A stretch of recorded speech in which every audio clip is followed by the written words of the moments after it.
Hey, what's up, you guys? It's your girl DJ Gigi Sweet, and we are hanging out with my man Brian Fury, representing all the way. East Coast is in the building. Brooklyn is in the building.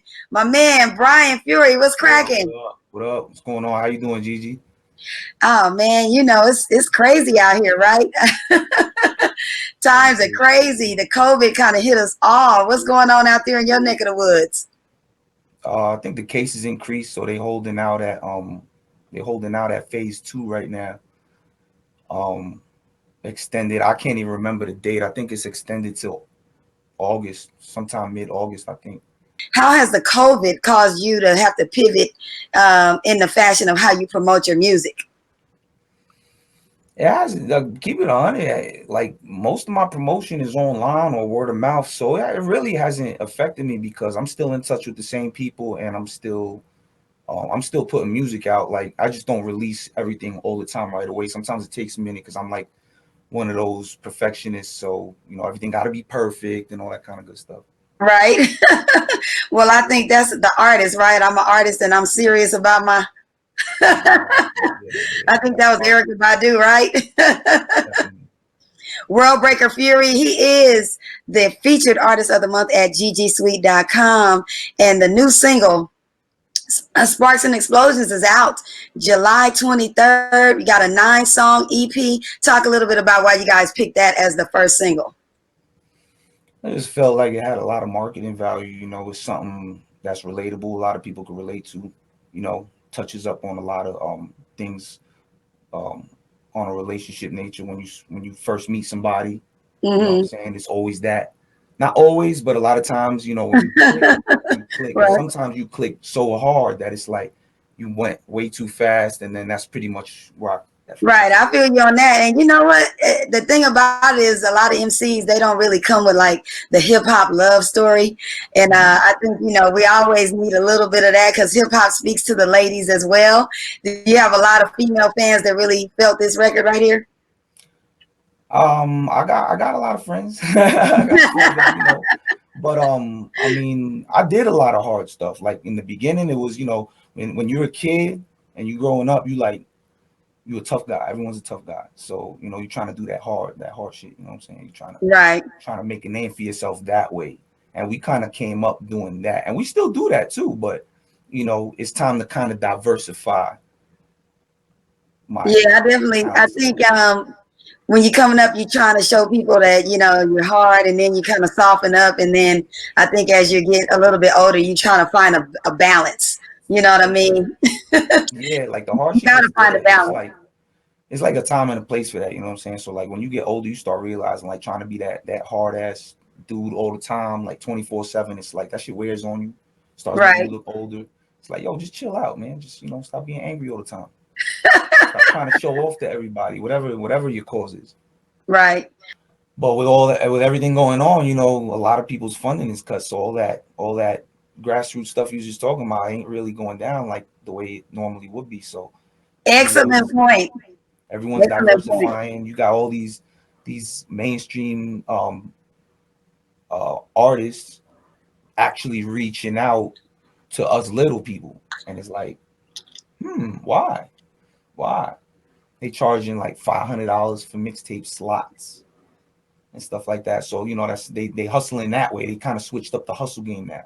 The Hmm. performing game, everyone knows if you're an artist, everyone knows that it's performance where the money's at, Right. right? So since that ain't really going down like that, the only way you could perform is pretty much live.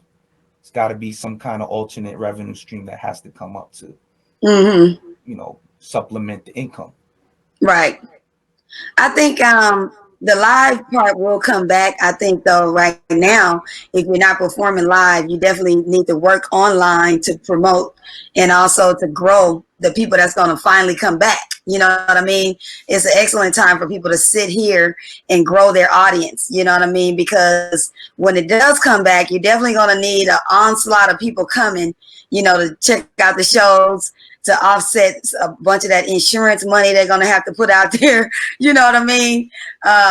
Folks out there going to different shows that were canceled because of the COVID. I mean, there was a couple of artists out there that were on their second round. I think Janet Jackson was about to come back out on her tour, with Live Nation, and end up having to cancel it. You know what I mean?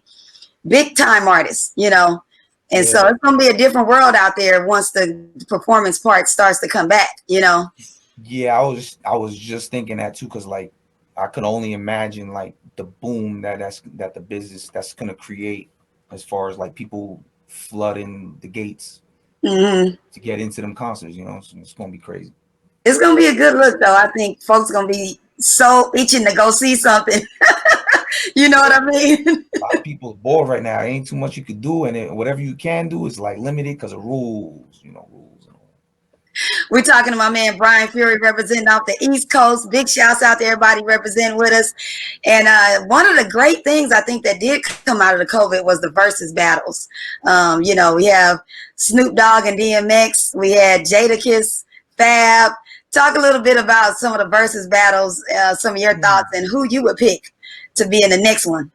That last one you mentioned though, I gotta check. I have not actually seen that. I gotta go check that out. I've been slacking on my keeping up to date with some stuff because I've just been a little out of it lately. But those are like two of my favorite artists. Like those, especially Jadakiss. Like um, that was definitely an inspiration for me. Like just the Yeah. bars, the knowledge that was spit, and then Fabo, you know, legendary bars, bro. That dude is nasty. They did the last mixtape they did. Um, they both killed it. Like the last mixtape they did together, I think it was like it came out like 2018, sometime November. The Freddie Hmm. versus Jason, Okay. fire, fire. So yeah, definitely two of my favorite artists right there.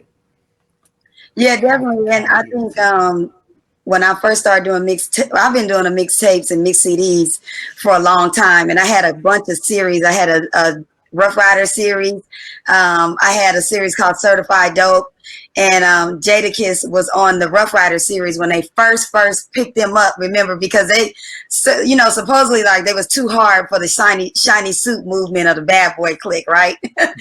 So when they went over to Rough Riders, it was like a whole new look. To be someone that's been in hip hop a long time and remember that moment, I really felt it. You know what I'm saying? No disrespect to Fab.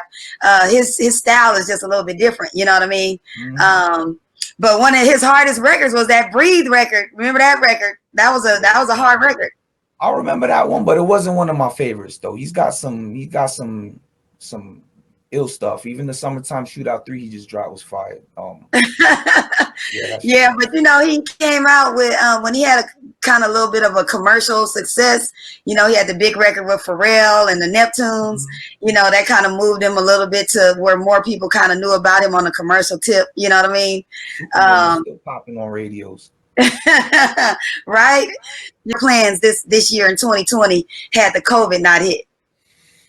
I mean, pretty much doing them right now. They ain't really stopped me yet. I mean, ain't nobody really offered me no major money to do no gigs, and obviously that shut down. So this was the initial plan from the gate anyway to get this Hmm. done. And I've been working on this project since I want to say like January.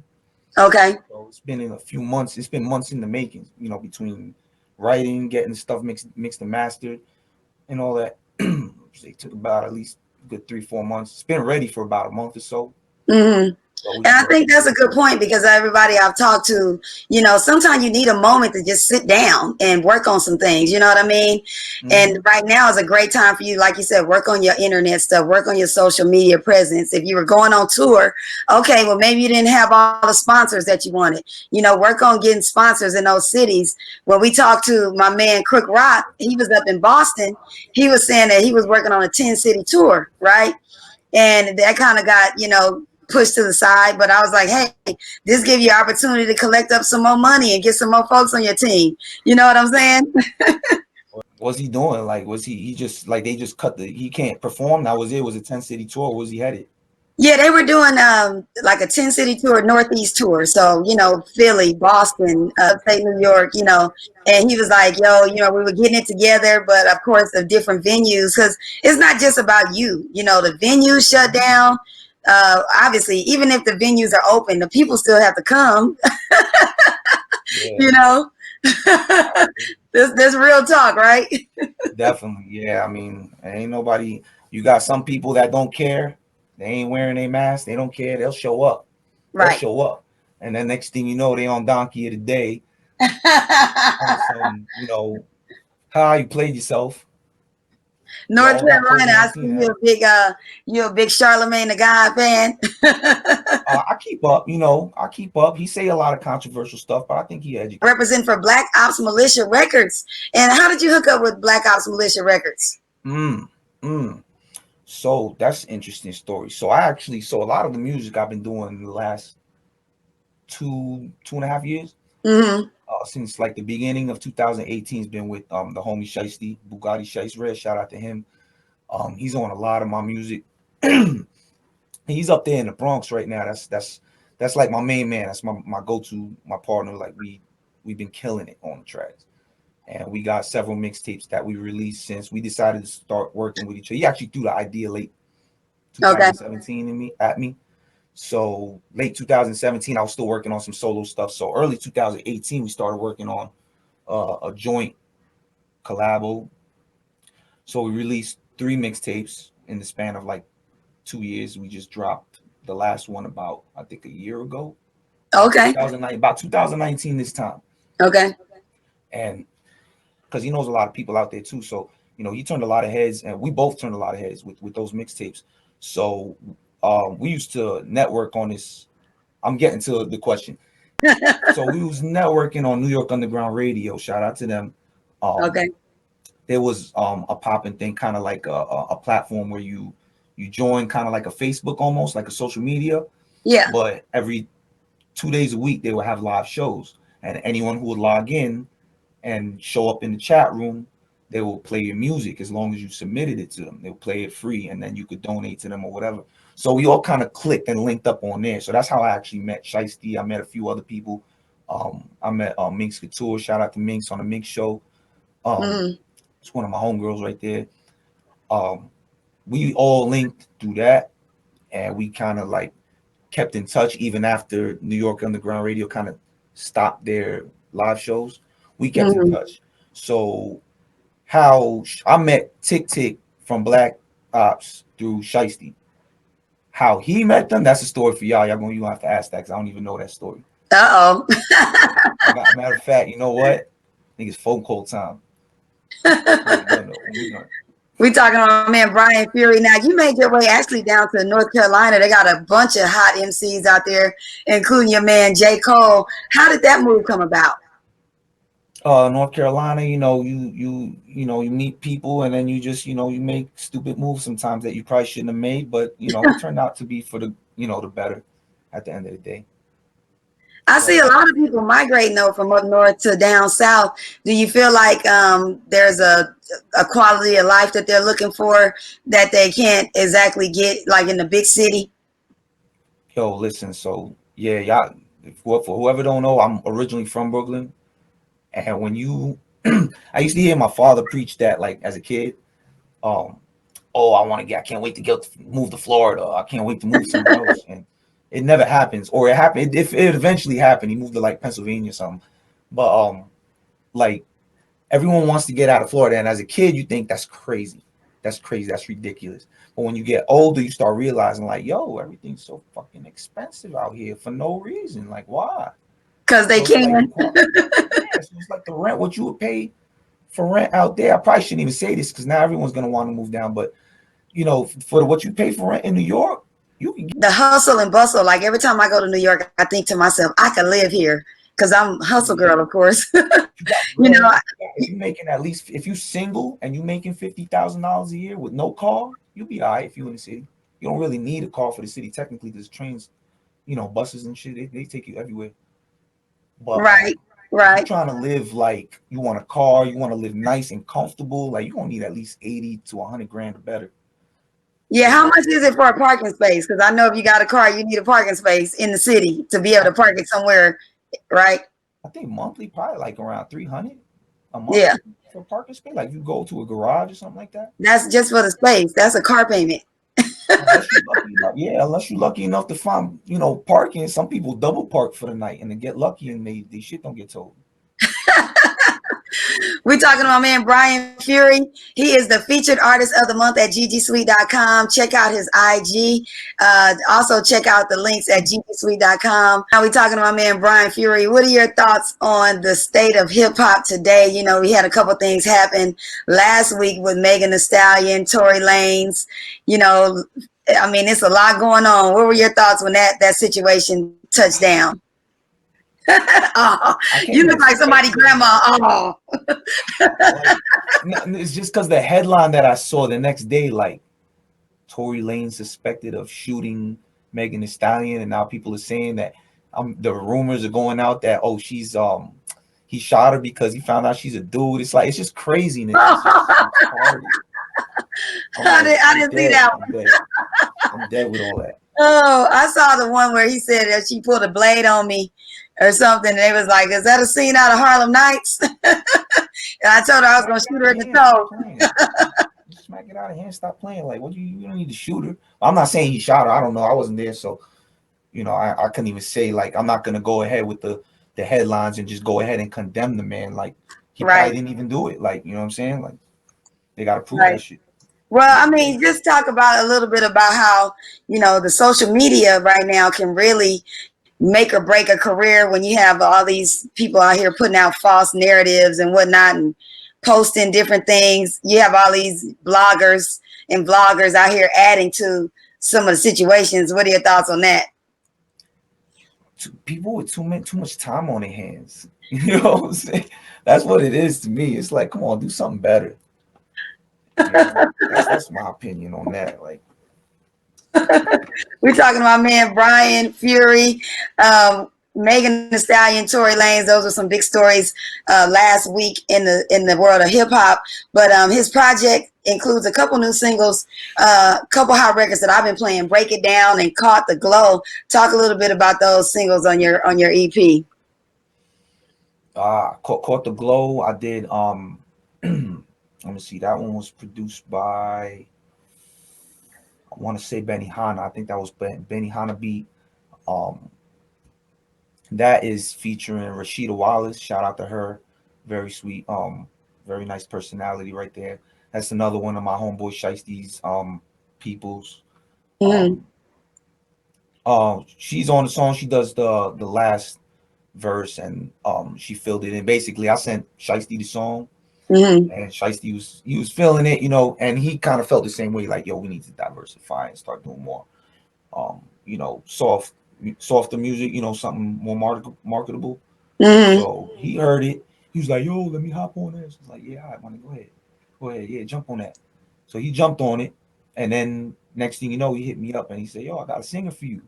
So I've been trying to work with a singer, you know what I'm saying, but a lot of people been kind of seemingly stunting on me, or the people that didn't stunt on me, it's like um they lose their drive. You know what I'm saying? They lose their drive. They don't want to come to the studio no more. They tired of the music. I don't know. Maybe they found something better to do. I don't know. So, but yeah, I have been looking to work with a singer. Still am. Hit me up if anybody sing, you got some talent, fuck with me. This isn't an easy industry. You know what I mean? And what's being Mm-hmm. sold on the internet is not it. You know what I mean? I definitely think it's gonna part the sea. It's gonna cut the cake. It's gonna really see who's got what. Once it give it 6 months, you really gonna see who's got something and who's been fronting. Like you said, the internet is one of those things. I don't know, Gigi. I don't know. These cats got a way of making their life, no matter how bad shit is, they just make their life look glorious somehow. They got the right cameraman, they got the right camera, they got that HD, that super HD going on, 3D, Mm-hmm. whatever. So they still gonna try to look like they popping regardless, even if they're not relevant. That's just how it is. That's it. And regular people do. It's not even just celebrities do that. Like regular people do that. You know what I'm saying? I Yeah, mean, they I got think I've learned a bunch of tricks that are going on the internet right now. I've learned about a few things that I didn't know because I wasn't really all on social media as much. As far as just like posting what I post and do what I do. But when you really start looking, like we got a lot of time on our hands right now, so you're looking at the internet all the time. You're looking at these streaming services, and it's a whole lot going on, right? Oh yeah, yeah. Shoot, I started. I got bored. I started going to the racetrack. I had to do something, go to the range or something. Snoop Dogg versus battle coming. And tell me who your top three MCs all time, top three. Wow, damn, you had to do that to me. Top three. You didn't even give me no leeway, nothing. Okay, you All get right, top five. Top five. How about that? top five. All right, top five. Dead or alive? Top five, dead or alive. Dead or alive. Definitely Of course. Biggie. Let me see. Biggie, Nas, Jada Kiss, Fabo, and Busta Rhymes. I'll have to. Oh, Busta Rhymes. Okay, you know he's always an interesting character, right? Yeah, that's what I've heard. But I anyway. love I love Busta Rhymes. I saw him in Puerto Rico one year, and I loved him before then. But then I was a believer. I became Mhm. a believer because he's one of those guys that he can have a record on the radio or not, like Sugar Free, right? Mhm. But you go to his show. His show is off the chain, 100% energy for 2 hours. You know what I mean? And I think really, if you've seen him live and you see Split Star as the backup MC, as the guy on the mic with him going back and forth, you really see the value of a Split Star. You know what I mean? Mhm. And not trying to, I gotta be the star, I gotta be this guy, but I'm the other guy, making him hype, keeping the crowd hype. What you think? I mean, shit, you could just look at his music videos and tell he's a performer. Yeah, You know what I'm saying? Like him and Eminem had that same kind of silly vibe in their music videos. yeah. So yeah, I could see that coming out and doing all that crazy. The man's in shape, so the man probably he diesel and shit. So he probably got all the energy for that. Our final thoughts from Brian Fury, representing with your girl DJ Gigi Sweet. Yo, I appreciate you hitting me up. Shout out to BlackOps. Shout out to Shiesty. Shout out to Minx. Shout out to everyone that supported me and continues to support me. I appreciate y'all. One love. Reach out to me anytime y'all want at Brian Fury Music, Twitter or IG, don't matter. Or you could check out my website on brianfurymusic.com.